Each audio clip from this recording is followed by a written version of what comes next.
Και λογικά θα δούμε στην οθόνη τον Ζουλφί Λιβανελί. Λυπόμαστε πάρα πολύ που δεν είναι ανάμεσά μας, γιατί αυτό ήταν το σχέδιο. Του συνέβη ένα ατύχημα. Καλησπέρα σας. Καλώς ήρθατε στο 4ο Φεστιβάλ Βιβλίου Χανίων.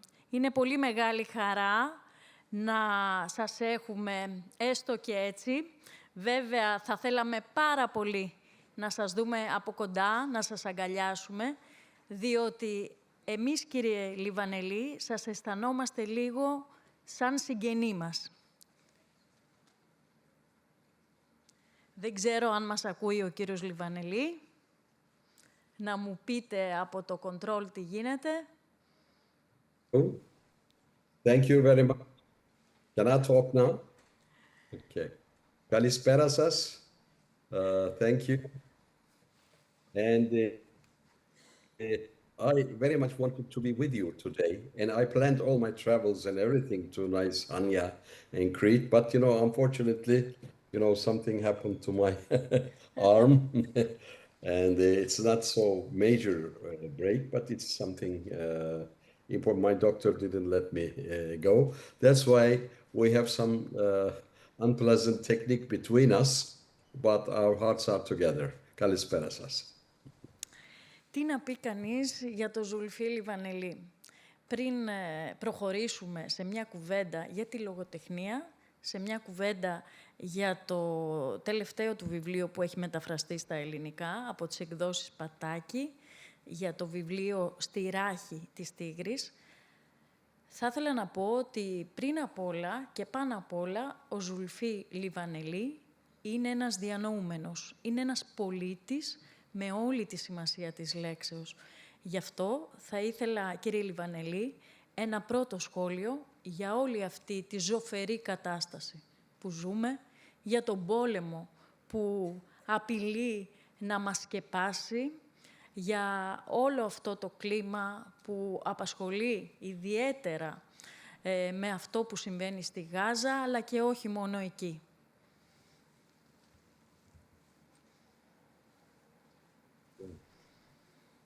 Of course, by nature, culture and literature and all kind of art are against war. And it's kind of, actually, culture itself is a peace movement. So I tried to make peace between countries and between societies all my life with my books, with my duties. I was a Goodwill Ambassador in UNESCO for 20 years to promote culture of peace. And I'm traveling a lot. Last week I was in Moscow with my new translation to Russian language. And I was in Spain. I'm talking with the politicians, and also there was a Socialist International meeting in Constantinople and recently, and I got an award there, Socialist International Award. And Pedro Sanchez and some other prominent politicians were there. We spoke about this. Everybody who is normal, let's say, normal thinking, normal feeling, people are against this horrible war. But I would like to go a little further on this issue. As far as I understand that there are some post-traumatic nations, which means that these nations had a big trauma in their past. And then when they saved them from this situation and when they were relieved, they have only one motto: never again, never again, never again. So that's why this motto takes some nations, some people to extreme points like fascism or others. For instance, I will give you an example from First World War. It was Germany was defeated by the Allies, and then the Versailles Treaty, unfortunately, the winners crashed the German identity, and German people felt it's humiliated. So this reaction was Adolf Hitler, because he provoked the nationalistic feelings about this Versailles Treaty after the humiliation. And then we all know that so many tragic things have happened there because it was post-traumatic state. And same thing for Israel. I mean, Israel, all we know, during the Second World War, and so many millions of Jews have been destroyed and killed and murdered. I mean, this was one of the biggest crime of human being. But when they saved from this situation, when they established Israel, not the Jews, but the Israeli government became this post-traumatic, extreme, like Nazi methods, and they want to destroy Gaza. This is a genocide now. We all witnessed this genocide, unfortunately.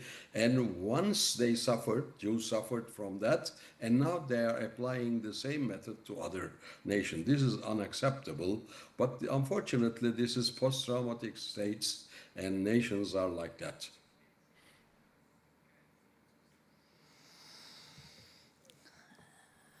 Σαφώς και αυτό είναι το κορυφαίο ζήτημα που απασχολεί τους προοδευτικούς ανθρώπους σε όλο τον κόσμο. Όμως εδώ είμαστε για να συζητήσουμε για ένα βιβλίο που δεν είναι μόνο ιστορικό, δεν είναι μόνο μια συναρπαστική μυθοπλασία, είναι και πολιτικό βιβλίο. Και το λέω αυτό, δεν ξέρω αν εσείς αποδέχεστε αυτό το τίτλο, το χαρακτηρισμό για το βιβλίο, το «Στη ράχη της τίγρης», αλλά επιλέξατε να ασχοληθείτε με ένα πολύ αμφιλεγόμενο πρόσωπο, έναν μισητό σουλτάνο, για λόγους που θα πούμε αργότερα, για τον Αμπτούλ Χαμίτ τον δεύτερο. Πριν μπούμε στην καρδιά της ιστορίας, πολλοί έχουν πει και έχουν γράψει ότι υπάρχουν ισχυρές αναγωγές με το σημερινό πρόεδρο της Τουρκίας, τον Ταγίπ Ερντογάν. Εσείς τι λέτε γι' αυτό? Yeah, let me explain a little bit. Thank you very much for your words, for my novel. And I'm really glad that I have Greek readers, and they showed interest to my books, Serenade, and the other books, and as well as this on the Tiger's Back. I'm very glad because Greece is very important to me. It's my second home. I always felt, and I always, in my exile period, my friends in like Mίκης Θεοδωράκης, Varanduri, and all other friends saved my life, and I found a second home, and I have great respect to Greek culture, Greek history, and Greek people, and that's why I'm very glad that I'm published by Patakis in a very good way, and I thank to Franco Caraolan who made a fantastic translation, as I hear. This is important. Translation is very important. So let me say, the current situation in Turkey, it's a very turbulent country, as you know. But these years, the last years, there are two big tendencies. One is represented by Erdogan, because he's against the Kemal's legacy. Because Kemal's legacy for progressive people here in Turkey means laicism and female rights and civilization. And all the Turkish, millions of Turkish women, including my wife and my daughter, and everybody is afraid of the Islamic Sharia rule. They don't want to give, headscarf and other things because they are modern ladies, so they want to keep it in that way. And Turkish females got voting rights and election rights in the 30s, and they want to keep it because in Islam, unfortunately, female is the second-class citizen. I don't know how women accept this, but I don't know. But still, according to Sharia law, if you are a witness, two women equal to one at the court. And so many things. I mean, they are really second class. Turkey don't want to lose this. And but Erdogan represents the Islamic past of Turkey. And of course, he has followers and he has, some fans. And he identified himself with Sultan Abdülhamid, which was dethroned at 1908 by the soldiers from Thessaloniki. And then he was sent to exile to Thessaloniki. And now, all the Islamic and Islamic part identify themselves with Abdülhamid. They say he's a prophet, he's a big man, he's our real leader. Means that there is no cult of Kemal Atatürk, this another cult. And now in this situation, when I publish this book, because I'm known as a secular, progressive, humanist person, everybody, most of the people wait that I will use really bad words for Abdülhamid and I will deny him and I will condemn him. But I didn't do it because he's my character, he's a white novel character. So I didn't write about a sultan who ruled the Ottomans for 33 years. I wrote a novel about a man, an old man, who lost his throne and everything. And he was outcast to Thessaloniki in an empty building in a very difficult situation. So that's why I was always interested that how did he feel to lose everything in one night? I mean, to went there, the old dictator, old owner of everything in the empire. So I wrote a novel about this poor guy. And he was a paranoiac, and he was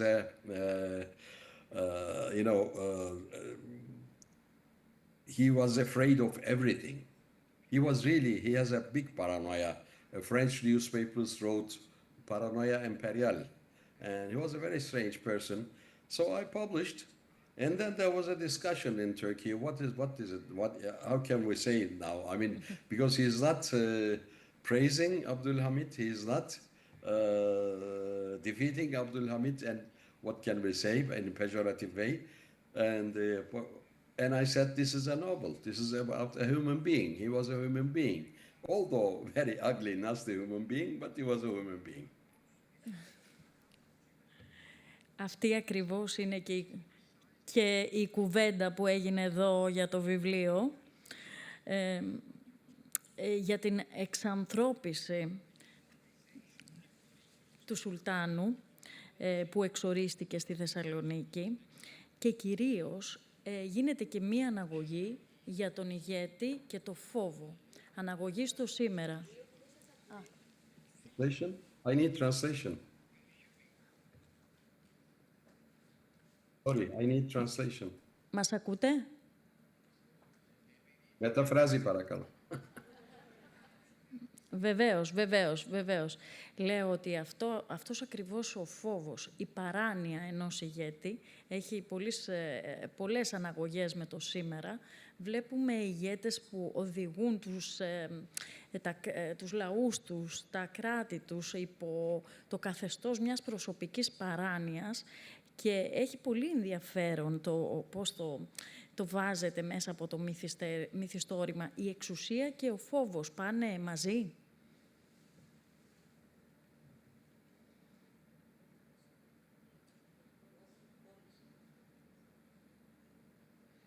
And once Lord Acton said power corrupts, absolute power is absolutely corrupt.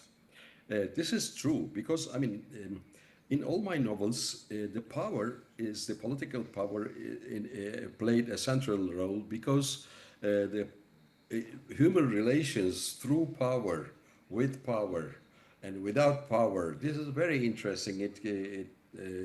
I'm interested with this kind of issues. And also so many novelists wrote about this.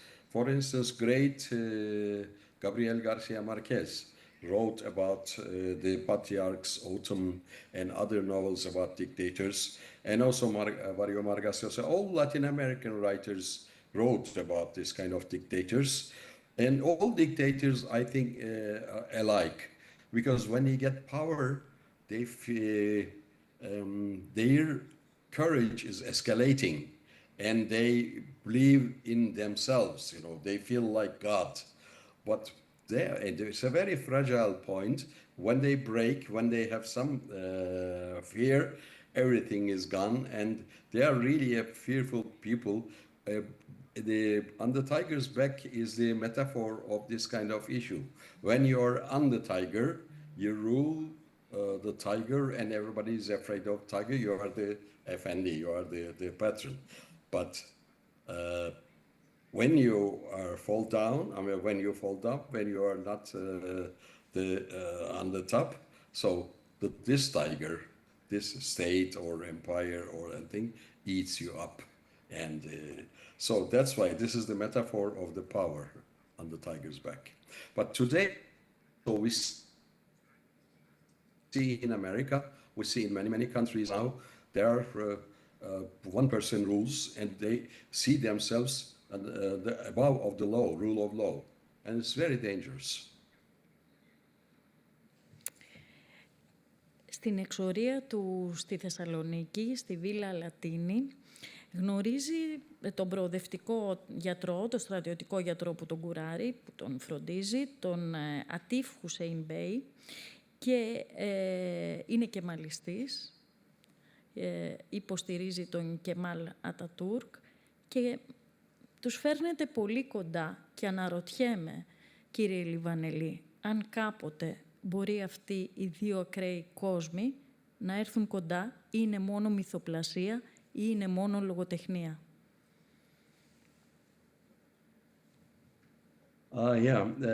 First of all, I would like to correct something that this military doctor, the captain, was not a Kemalist because there was no Kemalism that time. I mean, they were almost the same age, and the Kemal was a simple soldier at that time. I mean, πολύ σωστά. It is before the founding of the Turkish Republic. So that's why he was not Kemalist, but what they call, what French said, Jeune Turk. It was a Young Turks movement, which they were against Abdul Hamid and all this kind of power, and revolutionary people. Revolution started from Thessaloniki, from the soldiers, from the officers from Thessaloniki, and they got the power in 1908, and they ruled until the end of the First World War, and it was the end of the empire. So these two people, it is not an idealistic situation because so many people don't see each other.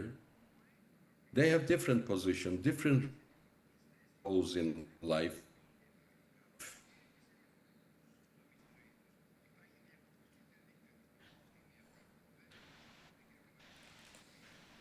Different position in a small place. I mean, in the beginning, they hate each other. They continue to hate, but they need each other. You know, this is the human being. They need, and all the dresses up, uniforms, and all the other kind of formalities disappear, and two human beings stay. And this is one nice thing about novels, you know, because we can show this kind of feelings, and actually it happened that way. Because this doctor was a real person. He was in Thessaloniki, and he was appointed by the government to see the Sultan every day. And then he hate with all his existence. But then they tried to understand each other a little bit. And when the Thessaloniki was conquered by the Greek army, they brought Sultan to Istanbul in Beylerbeyi Palace, and this doctor continued there as well until his death.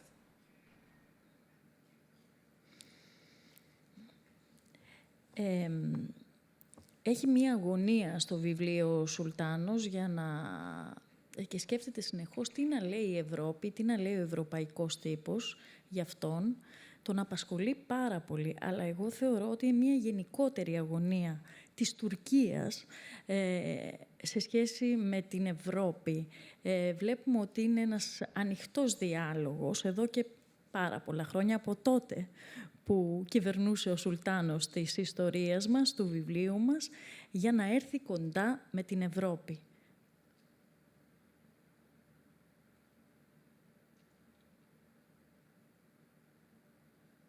Yes, it's a very good question. This is the real dilemma of Turkey, because we are geographically and culturally between East and West. We, in our, border, we have Mesopotamia. Mesopotamian culture, of course, influenced the southeastern Turkey and Kurdish culture and Armenian culture and Caucasia. The other part is in Caucasia, the Caucasian culture, of course, and Black Sea and Pontus, of course, influenced a lot. The same music, same instruments, same, and also so many people in there in now northern Black Sea.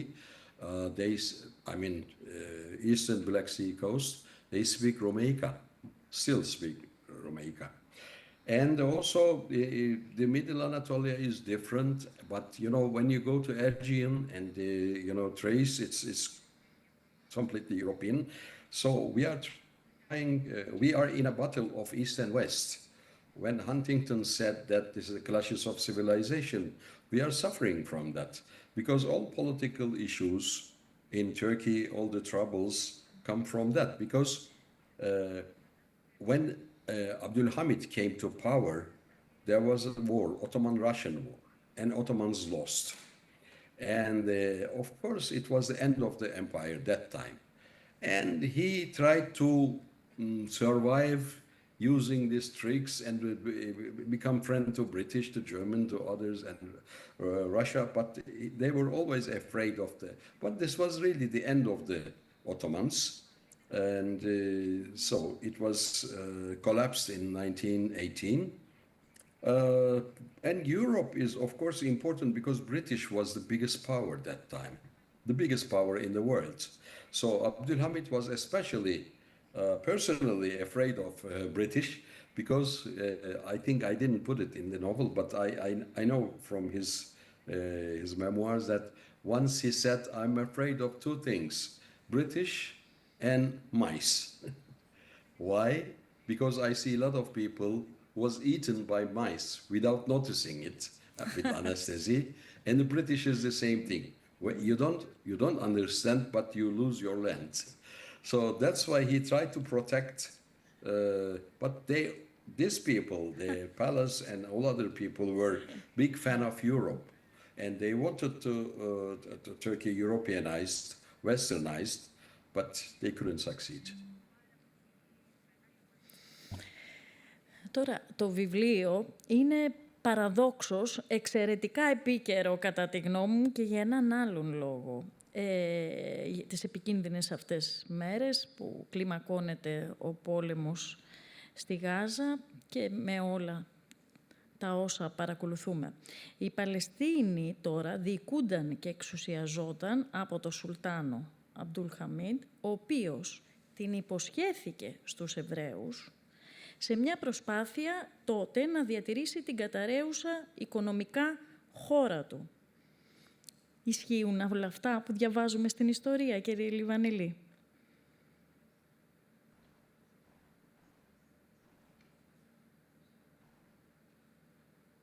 This is true because Ottomans really were suffering financially, and they had these lands, Palestine, what we call Israel now, and Mecca, Medina, and Jerusalem, and all these what they call Holy Land for many religions. It was Ottoman, part of the Ottomans.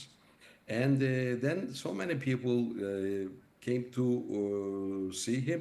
And there was a first Zionist Congress in Switzerland. Theodor Herzl visited him, and he asked his help to place Jews in Palestine. And Baron de Rothschild, it's the Rothschild family, the biggest one. He promised, and he said that to pay all the empire's debt, only with one condition, to sell some land to Jews, because this was not possible. I mean, nobody could buy any land from there. And now he tried to deny it, but he gave some rights to them, but he refused it. He refused it totally. And because then what he did is he himself bought the land and the cities of Jerusalem, Mecca, and Medina, and some parts of Palestine. It was his personal wealth, not the empire, not the states. It was his personal wealth. But of course, after he dethroned, nothing worked, of course.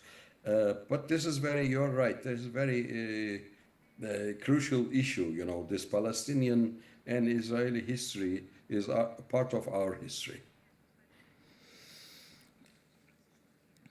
Τώρα, όσα αυτά θα σας φανεί πάρα πολύ περίεργο, ότι αυτός ο άνθρωπος, αυτός ο Σουλτάνος, παρότι ήταν βάρβαρος, εξαιρετικά βάρβαρος, ο κόκκινος ερυθρός για το αίμα που χύθηκε κατά τη διάρκεια που διακυβέρνησε, ταυτόχρονα επεδίωκε και τον εξυγχρονισμό στη χώρα. Πώς συμβιβάζονται αυτά τα δύο, κύριε Λιβανελί?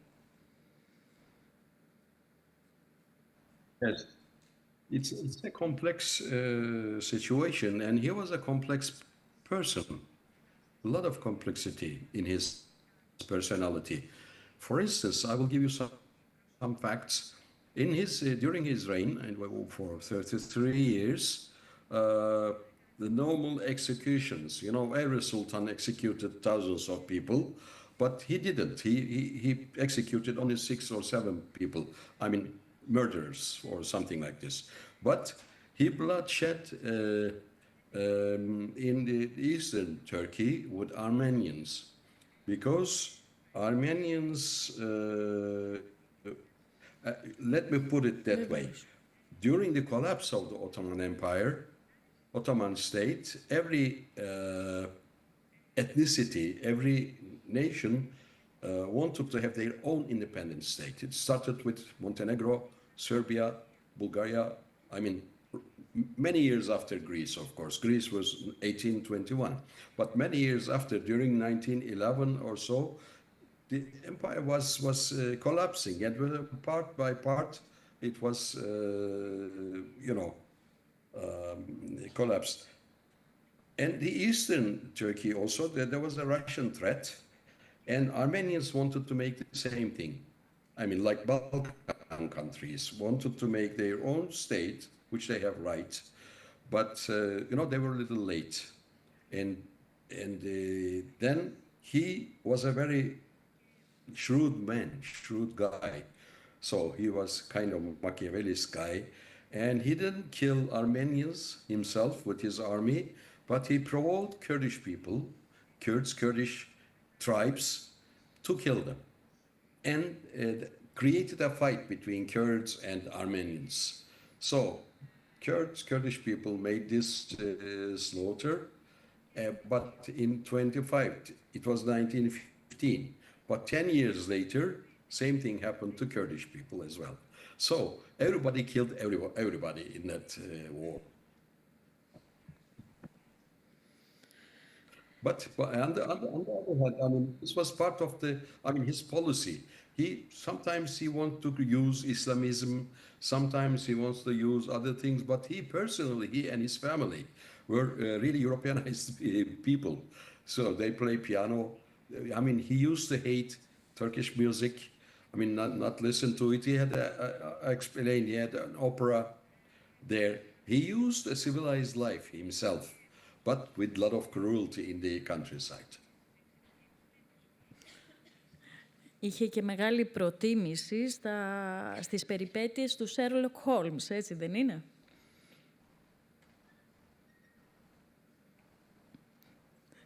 Yes,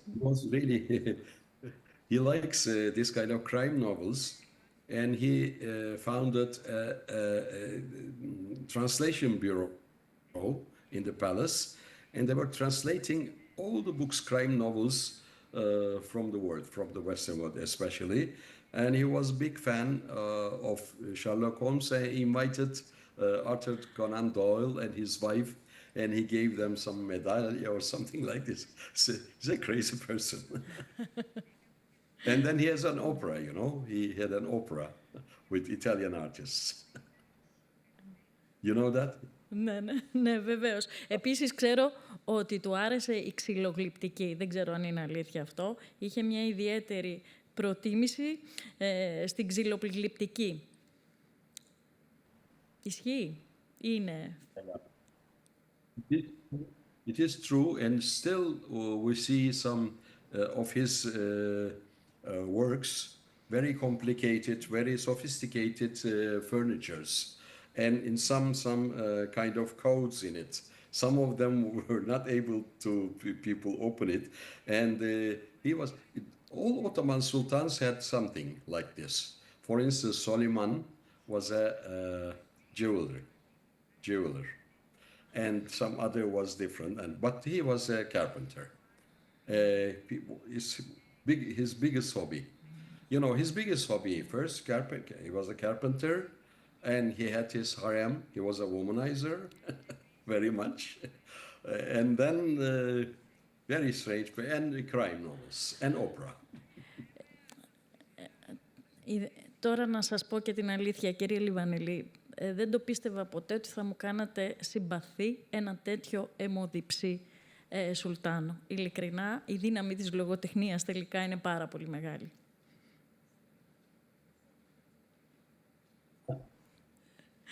Θέλω όμως να περάσω σε εσάς αυτό το λίγο χρόνο που μας απομένει και να μιλήσω για το ρυθμό που σας καθορίζει.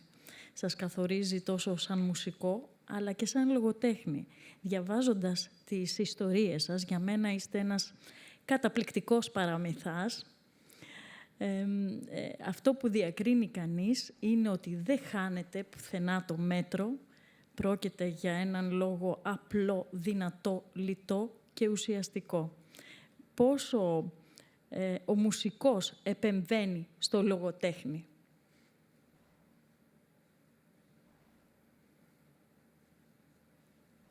Ευχαριστώ πάρα πολύ. My first dream from the childhood was to become a writer. I was reading like mad, old world literature, and I was writing, trying, and so I had only one way to write books. But I was making music in amateur way. But you know, after 1971, there was a military takeover in Turkey, and they put me and my friends in jail without any crime, as you know. And the army hanged some of my friends and murdered some of my friends. So I composed some songs, elegies, like Miroloy and others, to commemorate them. And I made an album. And I thought this is the only one, so that I'm going to make this, and then I will continue to write. But then people liked it very much. And then first Turkey, then Greece, then Spain, then other countries, they asked new melodies. And so music is my second love, but my first love is literature. Δεν θα μπορούσα να τελειώσω αλλιώς αυτή την κουβέντα, αυτή τη συζήτηση που πραγματικά θα μπορούσαμε να μιλάμε για αυτό και για πολλά άλλα βιβλία που έχετε γράψει. Πολύ σημαντικά βιβλία, αλλά θα ήθελα να τελειώσω αυτή την κουβέντα μας. Βρισκόμαστε στα Χανιά, στη γενέτειρα του Μίκη Θεοδωράκη. Φέτος γιορτάζουμε τα 100 χρόνια από τη γέννησή του και αυτό το φεστιβάλ επίσης τον τιμά όλη η Ελλάδα. Είστε ένα σημαντικό κομμάτι της ζωής του, σας αγαπούσε πολύ. Και θα ήθελα να κλείσουμε αυτή τη συζήτηση και να μας πείτε 2 λόγια για τον αγαπημένο και σε εσάς Μίκη Θεοδωράκη. Yes, with pleasure, because Mikis Theodorakis was like my older brother and my master, and one of the most important, maybe among 3 or 4 people in my life. And, I learned a lot of things from him we discussed. And I really, without being a wonderful musician and worldwide known composer, but as a person, I really loved him. I mean, I love his personality. And we were very, very close. And let me tell you one anecdote. We had a concert in Ephesus Antique Theater in '88. Manos Hadjidakis, Mikis Theodorakis, and me.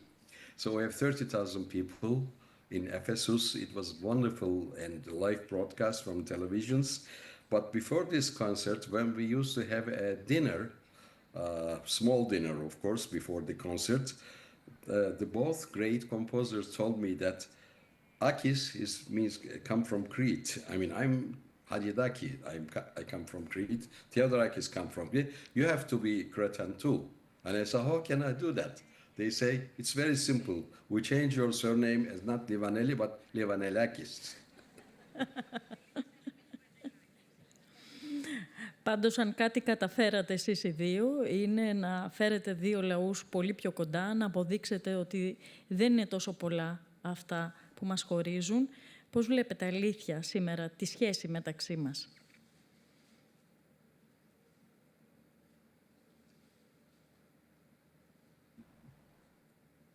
You know,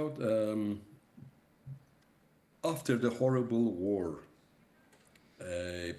there was peace movements and approach between two countries. First, big effort started from Venizelos and Atatürk. They signed a pact and they were really working for the peace. And then Venizelos visited Ankara, and the second president, Ioannou, was very close. And afterward, there were some, of course, the Cyprus problem poisoned our relations. But then approach the people through art is easier than the politics, easier than the journalism and everything. Because you talk to the heart of the people with music. And so we have more or less, I mean, in our Western coast, at least, we have the same musical tradition, same scales, same instruments. So we understand each other through music, because all these big Rebetika masters from Smyrna and all this nostalgia and what they play, bouzouki with this baglamas and others. I mean, we have common roots.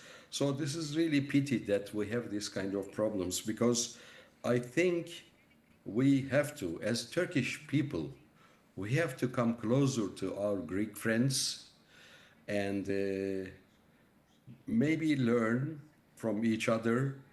And these summers, for instance, hundreds of thousands of Turks, maybe millions of Turks are going to Greek islands. Now it's kind of another kind of invasion, I'm afraid, because of the restaurants and the Greekness, Greek life. So Greekness that we had once upon a time in Constantinople. I read a book called Loxandra. Maybe you know Maria Iordanidou's book, Loxandra. And in the beginning of the 20th century, those years. So I'm really nostalgic about this kind of culture, cosmopolitan culture, because in Constantinople there is a Greekness. It's a Greek city, and so I don't want to lose it. I don't want to lose this tendency.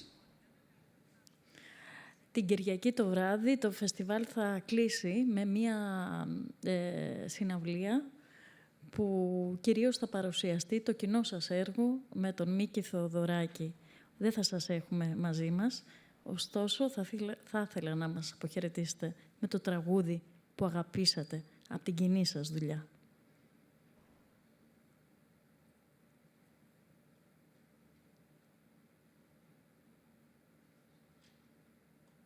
Δεν ξέρω αν με ακούσατε. Λέω, ποιο τραγούδι αγαπήσατε περισσότερο από την κοινή σας δουλειά με τον Μίκη Θεοδωράκη. Την Κυριακή έχουμε μία συναυλία για το κοινό σας έργο και είμαι σίγουρη ότι θα παιχτεί.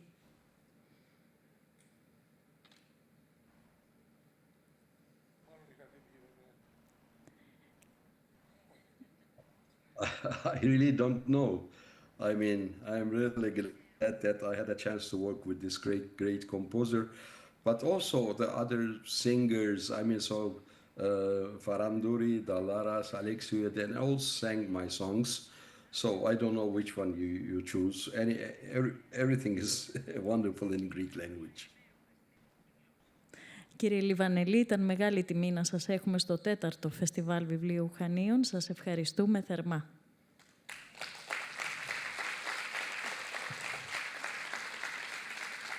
Thank you.